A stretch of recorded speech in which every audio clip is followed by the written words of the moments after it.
I just got out of the Suicide Squad showing at 6 o'clock, and I have to say that once again the critics panned this movie, just like the Batman vs Superman and Man of Steel. So I'm not sure and I'm not sure what's the deal with the critics. I guess they just don't like I don't know whether to say they don't like DC comic movies or they don't like anything that's not MCU. Maybe one I can maybe think like if you go in to this movie thinking that you're going to get like a Shawshank Redemption, Godfather kind of story, or an Academy Award winning kind of thing going on, it's possible you probably be disappointed, let down, or probably be you probably would hate it, because the story is just basic. I don't want to spoil it. I mean, I'm probably going to see it again just to see it with my brother. But the story is just the basic superhero story. I mean, but this time it's got villains in it. So basically, it's you have this threat, and Amanda Waller, who's the head of everything, has to neutralize this threat. Now, what would you use to neutralize a threat? Well, you could use superheroes, but who is more expendable? The villains, because nobody cares about the villains. I mean, nobody, if they pop off and die, but who cares? So she comes up with the idea, let's use villains to do the dirty work, because, make them do good stuff so they can save the world and stuff. But how would you do it? Because supervillains, or, the bad guys, don't want to do good stuff. They don't want to be good guys. So you need to do something. So if you've never read the comics, in order to get the Suicide Squad, or Task Force X, as they're actually called, they're called Task Force X.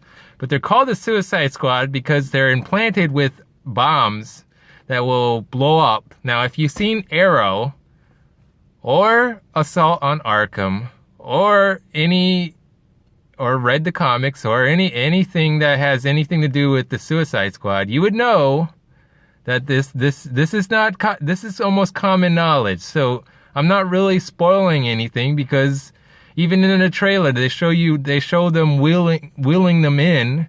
Why? I mean, we already know why they would wheel them in, and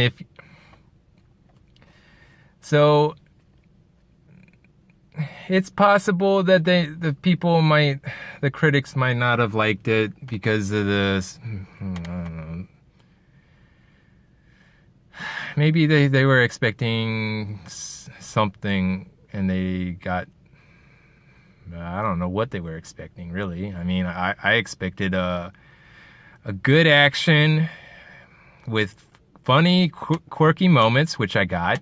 I got great action. They have great action scenes in this movie. This is got really intense, and it's got people in the movie that I care about.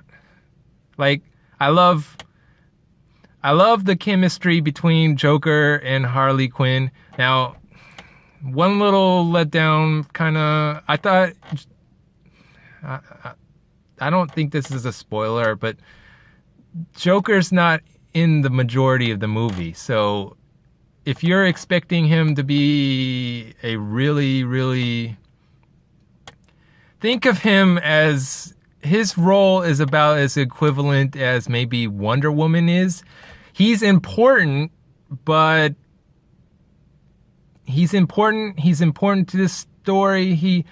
He's important to Harley. Their chemistry is incredibly awesome.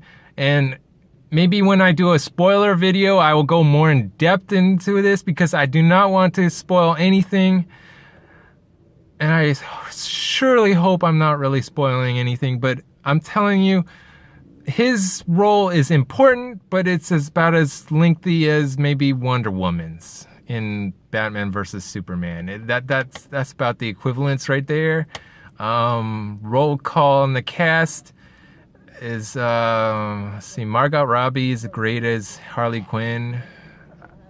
I can see her. She's spitting image of what probably the cartoon was. I loved Will Smith as Deadshot. He actually did really good. He had funny lines. I mean, everybody had. I mean, there was really, really funny. I mean, I was really surprised. The person that really surprised me the most, because I didn't expect maybe much from him, because honestly, come on, what would you expect from someone called Captain Boomerang? I mean, Captain Boomerang is one of those lame kind of Flash villains that nobody really cares about. I mean, I guess people... I don't want to say nobody cares about Flash villains, because there's plenty of Flash fans, I'm pretty sure. But if you talk to Flash fans, I'm pretty sure they're not going to talk about Captain Boomerang as their top villain. Is probably going to be either Reverse Flash or maybe Captain Cold, maybe. But Flash's villains is kind of, in my opinion, kind of, aside from Thawne, or whatever you want to call him, Reverse Flash, they're kind of lame. With Captain Boomerang, I thought,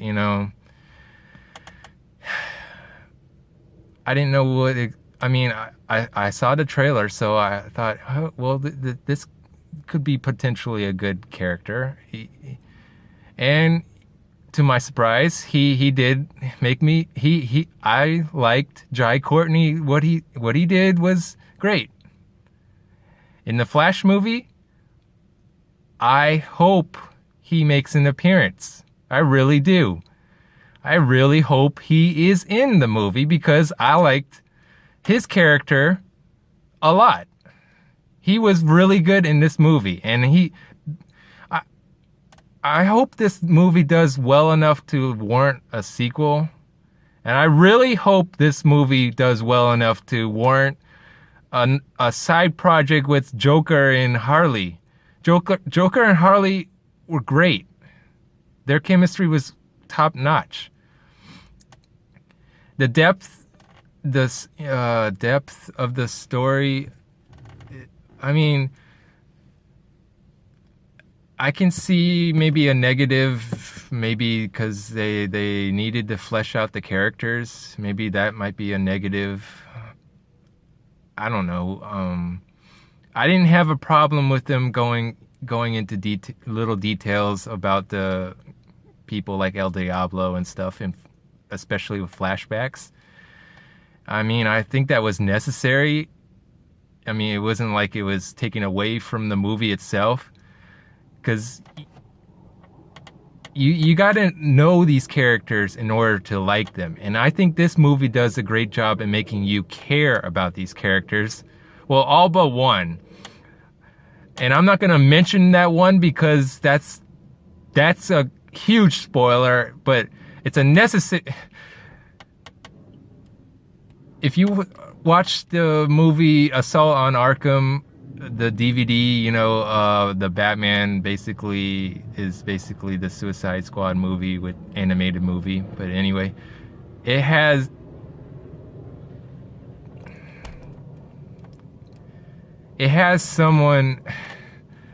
the same basic thing. This movie does not cop out like Civil War, okay? I know I'm gonna get really flack for that, but I'm sorry. Captain America Civil War really copped out by not having anybody die. 0 people die. 0. I mean, come on.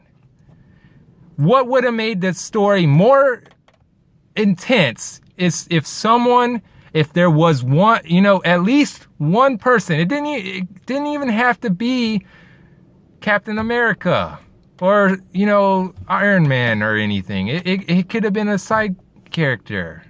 But no. And I'm talking about another movie. I'm so sorry. But anyway, in the spoilers, I'll probably go into more detail.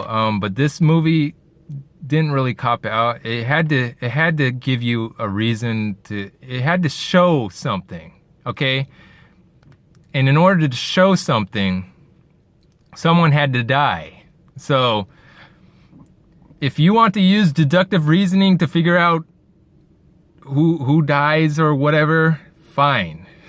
But I'm not saying who it is. Okay, so there's a villain. The main villain is a complete surprise and was not in any of the trailers.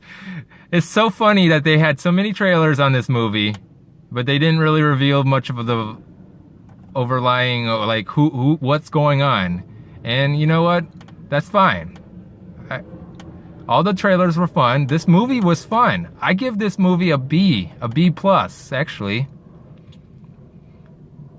I really enjoyed this movie. I want another sequel. I want a movie that has Joker and Harley Quinn, and I want to see more Joker and Harley Quinn. I want to see Suicide Squad 2. I wouldn't mind seeing the Suicide Squad make appearances in other films. I mean, I would love to see Will Smith as Deadshot again. I want Jai Courtney in The Flash. I wouldn't mind. I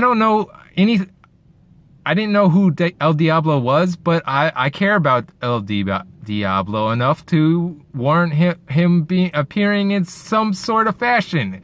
I don't think he can do obviously I don't know what villain he is or who he is for, but I like these characters.